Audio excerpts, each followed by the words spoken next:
What I learned is that whatever you do, either good or bad, you can never please the people around you. Whatever I'm doing right now is not para sa simpatya, but for myself. And every day, I work harder and harder to become a better version of myself. You are enough. You're not too much. Sometimes, nasa maling lugar ka lang talaga. Or you're just asking the wrong person.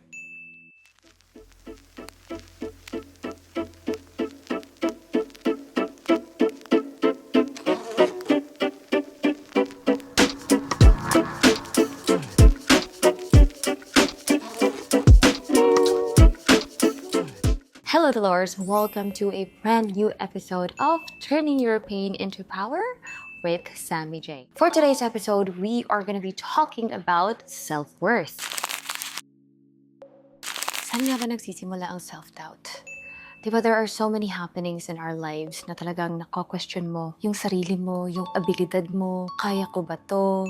Tama ba tong ginagawa ko? You know, sometimes when you're a child, you have all the self-confidence kasi wala pang betrayal na nangyayari sa'yo. Wala pang nag-let down sa'yo. But as we grow older, things happen, words are said. For example, ako, growing up, I was judged na hindi daw ako makakatapos sa pag-aaral, gonna go home daw na magiging single mom, you know, because I was already so kikay. Dati pa, pag yung mga matatanda tinitignan ako, lagi akong sinasabihan na, ito, igat, ganyan, blah, blah, blah. At that time, parang, I didn't realize it yet, but it was planted in my head that sometimes kasi we listen to the noises outside. Those comments, those words, are the noises from the outside na dapat nating i-ignore. But instead, when we don't know better, me, I didn't know better, I was young. Slowly ko siyang pinaniwalaan. To the point na I did have some self-doubts. Doon nagsimula yung sa akin. Pero, I'm just glad that I'm the type of person na palaban talaga. That's why we're talking about this because I want to share this to you. I want to tell you how I conquered it. Basically, I don't know if it's a Virgo thing. Sinong Virgo dito? Because ako talaga, I don't like self-pity. Ayoko ng victim mindset. I would cry, yes. Iyak talaga ako kasi we're only humans. And that's okay. It's normal to feel pain, diba? So when nalalet down ka, kung ginawa mo na your best, eto pa, aside from that, eto ha, this is just a general situation. I'm not saying I've been there, or maybe I have, when we're in. Parang ginawa mo na lahat. Binigay mo na lahat. However, hindi pa rin enough. Parang feel mo nag-effort ka na ng bonggang-bongga. Oras mo, katawan mo, your soul and everything. Binigay mo na, but still not enough. From there, palang mako-question mo na, may kulang ba sa akin? Doon na, pagdududahan mo na yung self-worth mo. Tapos, somehow, pag hindi mo yan nabantayan, dyan magsisimula yung downfall mo. That's why today I will have to teach you how to conquer that. If you are at the point of your life wherein nagdududa ka sa sarili mo, kung enough ka pa ba, then you need to listen to this. Because self-awareness is very important. When you know yourself, when you know what you bring into the table, when you know your ability and capabilities, other people's opinion will become none of your business. Kahit anong sabihin ng ibang tao, kapag kilala mo ang sarili mo, you will never believe them. Ako, I was branded. Sabi ng lola ko, I will not get a degree. I will go home to the province single mom, just like the others. That was my brand. Parang ginudge nila the way ako umasta. Kasi nga, bata pa lang ako, igat na talaga ako, Dolores. This is who I am. Hindi lang to na-develop all of a sudden because there's TikTok and there's attention and there's camera. Wala bang camera before? Ganito na talaga ako. Ask my mom. She will tell you. I would cut my dad's t-shirt. Gagawin ko yung sa style ko yan. Ganyan na ako dati pa. When the matatanda saw that, syempre, I was branded na maging ganun ako. Alam nyo ba what I did? Sabi ko sa sarili ko. At first, my action was very wrong. I just realized that now that I'm older. At first, I was like, I'm gonna prove to them na hindi yan totoo. I worked so hard to get my degree. I worked so hard to become who I am right now. To prove to them wrong. Yun yung ko. Sabi ko sa sarili ko, hindi ako uuwi ng probinsya nang hindi ako nakasasakyan. Which, nangyari talaga siya. Hindi talaga ako umuwi nang hindi ako nakasasakyan. Kasi mapaghigante ako na tao. Pero when you say mapaghigante, parang I would do my revenge not via, magsasabi din ako ng bad towards the person, or I would also label you, or I would go down to that level. No. I will just work on myself and I will let my results speak for me. So yun yung ginawa ko. Pero yung pinaka-root nun, at first, is mali siya. Because what I learned is that whatever you do, either good or bad, you can never please the people around you. Kahit umuwi ako nung nakasasakyan, may nasasabi pa din sila. Moving forward, na-realize ko na hindi ko kailangan patunayan ang sarili ko sa kahit kanino. I started doing things not to prove people wrong, but to impress myself. Whatever I'm doing right now is not para sa simpatya, para sa dito, but for myself. And every day, I work harder and harder to become a better version of myself. And you know, self-worth, minsan, nawawala yan kapag napabayaan mo or nagpadala ka sa mga paligid mo. Whenever that happens, balik ka lang sa self-love and self-awareness. Balik ka sa step 1. Sino ba ako? Don't listen to that. Listen to you. Because again, uulitin ko. Number 1 rule, other people's opinion is none of your business. Whatever it is that you do, either you're a good or a bad person, they will always have something negative to say. So never be a people pleaser. Just don't do that because life would be so sad and depressing if you do that. That's rule number 1. Rule number 2, get to know yourself. What do you like? Ano yung nagpapasaya sa'yo? Ano yung ayaw mo? Ano yung saan ka magaling? What are the things that, nagpapa-excite sa'yo? Really get to know yourself because if you're self-aware, hindi ko sinasabi na when you're self-aware, you're so perfect na. I'm saying is that if self-aware ka, alam mo yung weakness mo, and then alam mo yung strength mo, alam mo yung insecurities mo, and alam mo din yung parang somehow nagbibigay ng confidence sa'yo. So part na weak ka, you can slowly work on that. Every day. It's not gonna be an overnight thing. It's an everyday thing. You have to work on it every day. Just sa insecurities mo, diba? You can work on it as well. Hanggang sa eventually, magugulat ka na lang, okay. Because you're self-aware. So there is nothing that people can say na hindi mo alam. And also, sa part na kunyari, nag-effort ka ng bongga. As in, ginawa mo na lahat. Binigay mo na lahat. Everything. Pero hindi niya na-appreciate. It's not you who's the problem, but the person na pinag-i-effortan mo. Kasi, when you put an effort to the wrong person, regardless kung anong gawin mo, hindi niya yan makikita ever. Even if you spent 12 years trying to convince him that you are the one, if he doesn't give a he will never give a So, Dolores, always remember na you are enough. You're not too much. Sometimes, nasa maling lugar ka lang talaga. Or you're just asking the wrong person. Next, the social media and the society standards. Ito talaga malala. Kasi social media and the standard of the society, kung hindi nyo napapansin, sometimes sila pa yung dahilan bakit tayo nagsishrink. Kasi, imagine nyo to ha. For example, nag-upload kayo ng video na you're so confident with. Tapos yung comments are all negative. And isa ako sa mga victim dyan. Siyempre sa next video mo, you'll become more conscious. You'll become more insecure na parang, ganito, ganyan. Instead of being free, instead of just, creating with whatever, without being scared sa judgment, dun ka. So slowly, nagsishrink ka. So how do you deal with that? For example, ako, may nababasa akong mga comments and they be like, oh, yan si Sammy, yung product niya is like this and like that. And so many negative comments, right?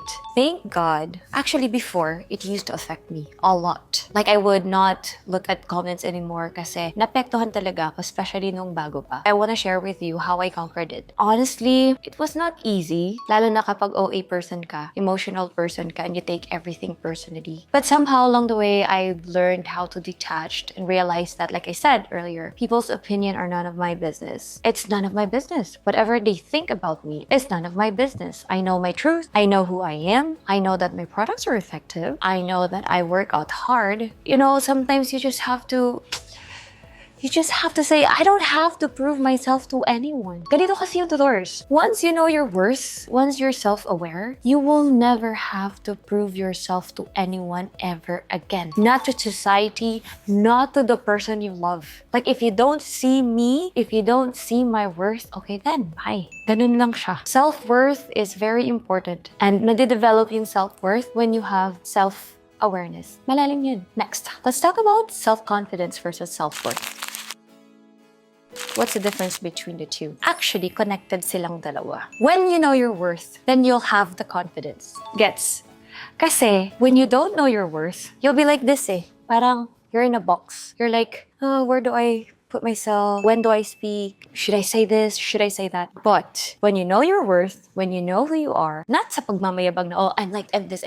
No, it's like, you know who you are from the inside. You know na you're not just an empty shell. You're actually full of wisdom. Kasi sobrang kilala mo yung sarili mo. You know that you're a good person. You know that you have no hidden agenda. So there's no need for you to shrink yourself. You'll be confident enough to speak up kahit nasan ka. I guess, connected silang dalawa somehow. And dapat magkasama sila. Kasi without the other one, like without you knowing yourself. For example, ako, if I don't know my self-worth, if I didn't learn how to value myself, then I will not have the confidence to walk away from that 12-year relationship that I just had. Hindi ko makikita na I wasn't being valued na pala. I would not know. Because hindi ko mahal yung sarili ko eh. But because I love myself, but because I took care of myself, and alam ko yung value ko, then nakikita ko na, hindi ako pinahahalagahan dito. Why stay?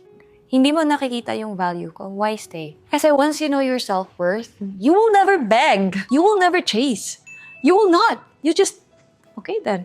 See you sa next life. Ganun. So I guess that's confidence as well, right? Like I said, there's a difference between confidence and being mayabang. That's totally different things. But yung confidence mo na nanggagaling from the inside na parang, alam mo yung what you bring into the table. Alam mo yung kasabihan na, if you know what you bring into the table, then you will not be scared to eat alone. Ganon. Yun siya, Dolores. Kaya make sure na you know your worth para di ka maghabol. Dapat ikaw yung hinahabol. Che! Now let's talk about the myth of earning your self-worth. Sa totoo lang, you don't need to do anything. Wala kang kailangan ilabas. Wala kang kailangang patunayan. Wala. You just have to be you, okay? Hindi mo kailangan na para lang makita niya yung halaga mo, kailangan mong maggawin to, you need to do this, you need to do that. Because Dolores, you're not a project. You're a person. And you matter. Gets? So no need to prove anything. No need. If anyone doesn't see your worth, just walk away. Thank you. Next. Ganon. Let's talk about the disadvantages during the process of realizing your self-worth. Alam nyo, it's not an easy process. When you walk away, when you finally decide na pipiliin mo yung sarili mo, it takes a lot. And when you finally do, hindi ka pa agad-agad makakarating dun eh. Marami ka pang pagdadaanan. Sometimes you'll question yourself, tama ba tong ginawa ko? Did I make the right decision? Baka naman mali to. You know, maka-question mo siya ng paulit-ulit. Sometimes you'll have relapse. Sometimes, maiisipan mo na, maybe I'll do this and that. But always remember, never, ever, ever use anyone para ka makarating dun sa kailangan mong puntahan. Otherwise, parang wala lang din. Parang walang nangyari. Walang effect. Kasi hindi ka naging independent. Go through this on your own. Huwag ka manggamit ng tao. Huwag ka manggamit ng panakip-butas. Just go through it. It could be painful, yes. But go through it kasi yung pain na yun, like I said, diba? Turn your pain into power. Go right through it. Ramdamin mo yung pain na yan. Kasi pagkalabas mo dyan, you will be stronger than ever. And doon na papasok yung advantage when you finally realize your worth. You'll become invincible. You will never take from anyone. You will never settle for less. And you will set the standards. Right. This is what I want. And for you to be able to have access to me, these are the things that you need to do. And if you're not able to do that, then I'm sorry, I'm not available. Bye. Ganon. So dapat, pagdaanan mo talaga lahat. Alcohol, no. Kasi it will only kill your brain cells. I mean, pag sobrang na talaga, sometimes temporary is okay. But like I said, it's not gonna fix anything. Bibigyan ka lang ng hangover niyan. Well, may sauna suit naman tayo to help you with your water retention and power sweat. So, click the yellow basket. Just joke ng lip telling. So yeah, yun. Remember, go right through it. If you're starting to doubt yourself, always remember who you are. Self-awareness is very important. Self-love is very important. Just do things for you. Never become people pleaser, always remember that no matter what it is that you do, they will always have something negative to say. So whatever it is that you do in life, do it for you. Do it because you want to. Do it because it's making you happy, not because it impresses this person and this person. Always do anything that it is that you do it for you. Whatever it is that you give your energy to, dapat sa'yo lang, okay? And Dolores, we got this. Let's heal together, you know? And Dolores, remember, you are not broken. You are not too late. There's no competition. There is no timeline. Kung kailan ka mag-aasawa, kung kailan ka magiging successful, there is no timeline. And you are never too loud. You are never too much. For the right person, kulang pa nga eh. Diba? If right now, yung person mo is telling you na, you're too much, you're so OA, then he's not your person. Leave. Because for the right person, you're perfect the way you are. And your self-worth is never up for debate. Ever. And that's it for today's episode. I hope you learned something. See you sa next one. Bye. This is Sammy J.